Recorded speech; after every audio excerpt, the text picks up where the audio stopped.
शरण्ये त्र्यम्बके देवी नारायणि नमोऽस्तुते।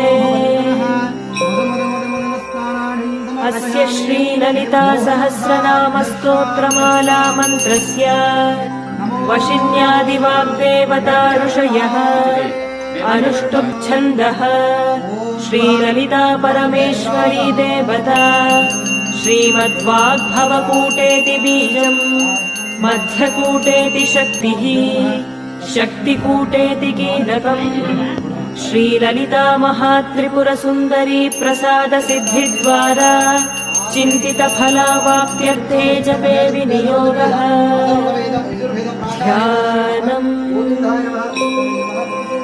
सिन्दूरारुणविग्रहां त्रिनयनां माणिक्यमौलिस्फुरत्तारानायकशेखरां स्मितमुखीमापीनवक्षो